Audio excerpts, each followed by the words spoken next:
तो नमस्कार दोस्तों, आज हम लोग पढ़ेंगे सूर्यकांत त्रिपाठी निराला, जिसको छायावाद का महेश भी कहा जाता है। जन्म स्थान, जन्म काल है 21/2/1896। बहुत सारे बुक में 97 दिया रहता है। वसंत पंचमी रविवार। तो जन्म स्थान बंगाल के महिसादल में हुआ था। निवास स्थान गढ़कोला गांव, उन्नाव जिला, उत्तर प्रदेश। मृत्युकाल 1961 में इलाहाबाद में। पिता रामसाई त्रिपाठी, पत्नी का नाम मनोरमा देवी, बेटी सरोज। निराला के ऊपर विवेकानंद दर्शन का विशेष प्रभाव था। 1916 में निराला ने जूही की कली रचना लिखी और निराला जी इसको अपनी प्रथम कविता मानते हैं। निराला जी की जूही की कली कविता मुक्त छंद में है। इसी कारण महावीर प्रसाद द्विवेदी जी ने सरस्वती पत्रिका में इसे छापने से इनकार कर दिया। आगे चलकर 1961 में सुधा पत्रिका में प्रकाशित हुई। निराला जी को मुक्त छंद का प्रवर्तक माना जाता है। इनके विरोधियों ने मुक्त छंद को स्वर छंद एवं केचुआ छंद कहकर इनका मजाक उड़ाया था। ठीक है। निराला जी का जीवन कष्टों में व्यतीत हुआ।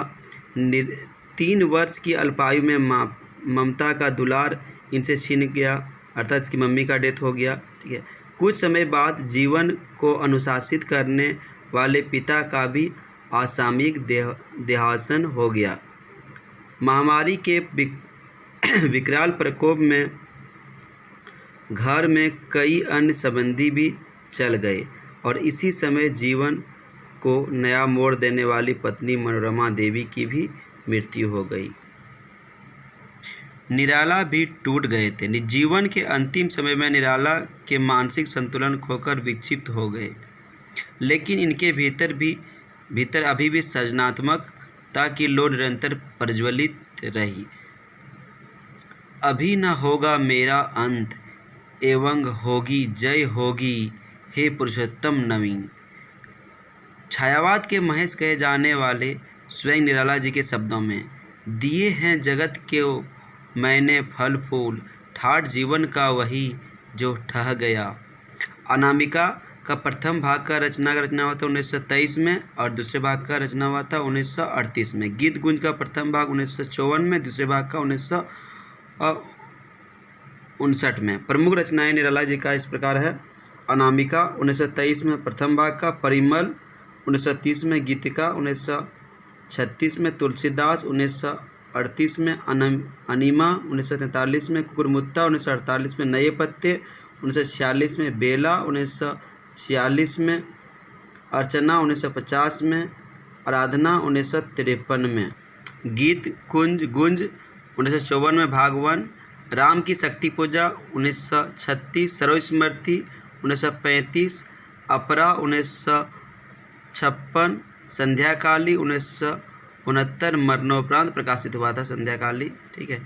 कविता, प्रथम कविता जूही की कली 1969 में प्रकाशित हुआ था। रामविलास शर्मा के अनुसार इनकी सर्वप्रथम कविता भारत माता की वंदना 1920 मानी जाती है। अंतिम कविता पत्रोत्कंठित 1961 में। निराला की अंतिम पंक्ति है, पुनः सवेरा एक फेरा और जी का। सरोज स्मृति और तुलसीदास का मिला जुला रूप राम की शक्ति पूजा में देखा जा सकता है। 1922 में समन्वय संपादन में निराला जी जुड़े थे। 1923 में मतवाला से भी जुड़े। निराला का नाम मतवाला का तुक है, यही से उनके नए कवि का जन्म हुआ। निराला की रचना धर्मिता। निराला 1916 में हिंदी बांग्ला तुलनात्मक व्याकरण लिखा, जो सरस्वती में प्रकाशित हुआ। अनामिका एवं परिमल कविता संग्रह में इनकी प्रकृति, प्रेम, सौंदर्य चित्रण एवं रहस्यमय संबंधी कविताओं को संकलित किया गया। परिमल में निम्न कविताओं का संकलन किया गया: जूही की कली, अधिवास, संध्या सुंदरी, पंचवटी प्रसंग, बादल राग, विधवा, भिक्षुक, दीन बहू। परिमल में छायावाद के साथ साथ प्रगतिवाद के तत्व भी हैं। जूही की कली कविता में प्रकृति के माध्यम से मानवीय वासनाओं की अभिव्यक्ति अत्यंत प्रभावशाली रूप में हुई है। गीतिका रचना में कवि ने अपनी भावनाओं को संगीत के स्वरों में प्रस्तुत करने का सफल प्रयास किया है। विषय वस्तु की दृष्टि से निराला के गीतों को निम्न 4 वर्गों में विभक्त किया गया है: स्तुतिपरक या प्रार्थनापरक गीत, नारी सौंदर्य संबंधी गीत, प्रकृति संबंधी गीत, विचार प्रधान गीत। तुलसीदास निराला जी का सर्वश्रेष्ठ प्रबंधात्मक काव्य है। इसमें कवि ने गोस्वामी तुलसीदास के माध्यम से भारतीय परंपरा के गौरवशाली मूल्यों की प्रतिष्ठा का प्रयास किया है। इसमें तुलसीदास द्वारा अपनी पत्नी रत्नावली से मिलने की घटना का वर्णन है। इसी रचना के कारण निराला जी के प्रिय कवि तुलसीदास जी थे। निराला जी इतने प्रभावशाली कवि थे कि वे अपने मात्र इन रचनाओं से ही उतने प्रिय हो जाते जितने अब हैं।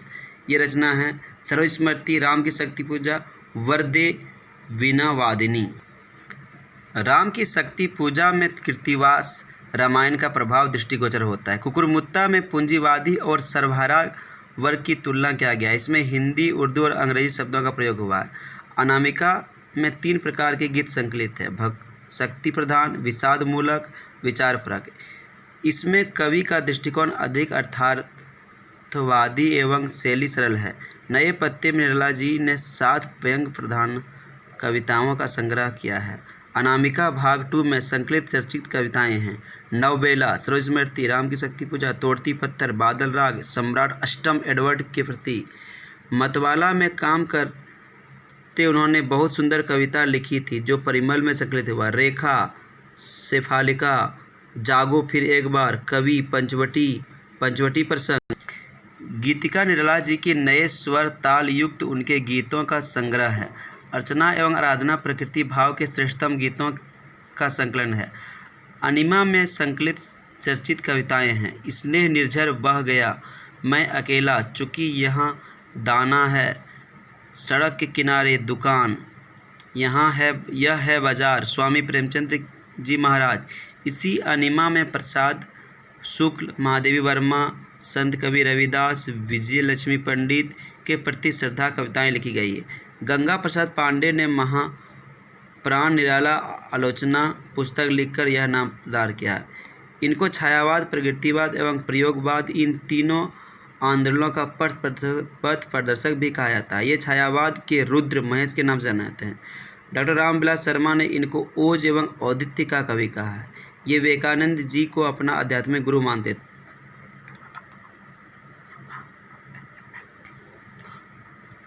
इन्होंने मतवाला एवं समन्वय नामक 2 पत्रों का संपादन कार्य किया। मतवाला पत्र का मोटो था: अमई गरल शशि सीकर रविकर, राग विराग भरा प्याला, पीते हैं जो साधक उनका प्यारा है मतवाला। द्विवेदीकालीन कवियों ने इनको सर्वाधिक विरोध का सामना करना पड़ा। प्रसिद्ध ऐतिहासिक लेखक भावों की भिड़ंत, यह लेख बालकृष्ण शर्मा नवीन द्वारा संपादित प्रभा पत्रिका में प्रकाशित हुआ, जिसमें यह सिद्ध किया गया था कि निराला की बहुत सी कविताएं रविन्द्रनाथ टैगोर की कविताओं की नकल है। इसी लेख ने तत्कालिक साहित्य जगत में हलचल मचा दी। ऐसा हो सकता है? नहीं हो सकता। रविवार को जन्म लेने के कारण सर्वप्रथम इनका नाम सूर्यकांत त्रिपाठी सूर्य कुमार रखा गया, जिसे सन 1917 में बदलकर सूर्यकांत कर दिया गया। लीली, सखी, सुकुल की बीवी, चतुर चमार इनकी कहानियां हैं। अफरा, अलका, निरुपमा, चमेली, उच्च श्रृंखलता, काले कारनामे इनके उपन्यास हैं।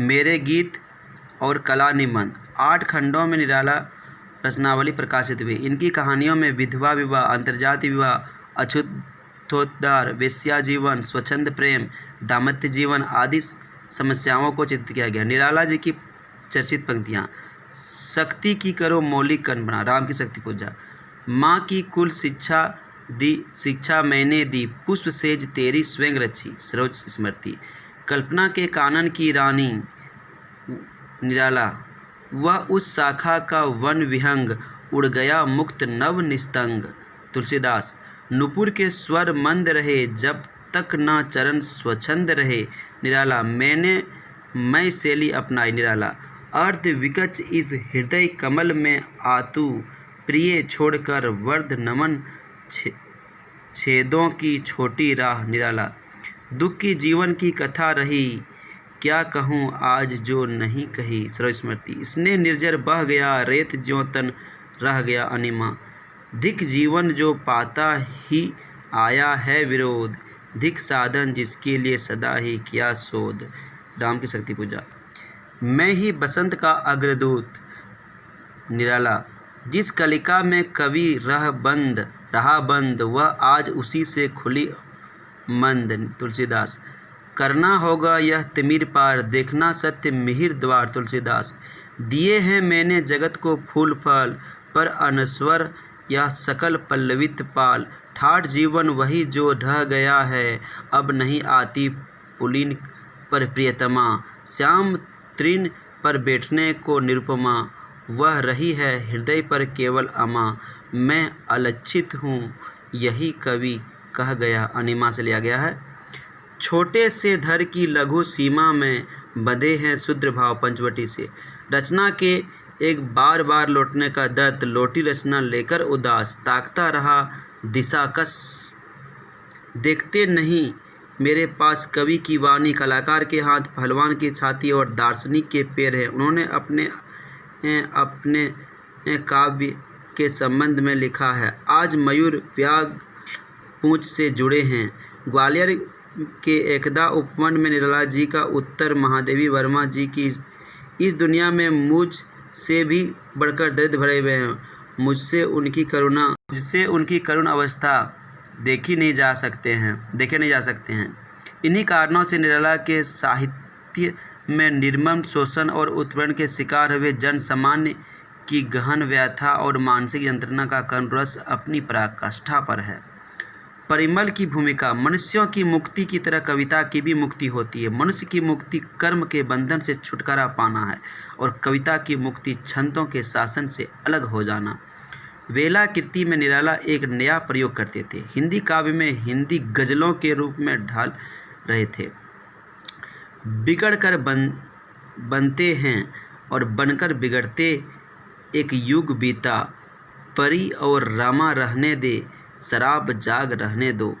छायावाद के अद्वैतवाद दर्शन की दृढ़ भित्ति पर स्थित करने का श्रेय निराला जी को है। जयशंकर प्रसाद ने कहा, निराला जी हिंदी साहित्य को ईश्वर की देन है। निराला जी की राम की शक्ति पूजा अन्याय पर न्याय की, सत्य पर असत्य की, अधर्म पर धर्म की, रावण पर राम की और अंततः निराशा पर आशा की विजय का प्रतीक है। नव गति नव लय ताल छंद नव, नवल कंठ नव जलज मंद रव। नव नव के नव विहंग वृंद को नव पर नव स्वर दे। तो नमस्कार दोस्तों, आज हम लोग इतना ही पढ़ेंगे निराला के कवि परिचय के बारे में। नेक्स्ट हम लोग पढ़ेंगे जयशंकर प्रसाद के बारे में। तो इस चैनल को लाइक करें, सब्सक्राइब करें और वीडियो को शेयर करें। अगला वीडियो लेके आएंगे, इसके लिए जल्दी चैनल को लाइक करें। ठीक है।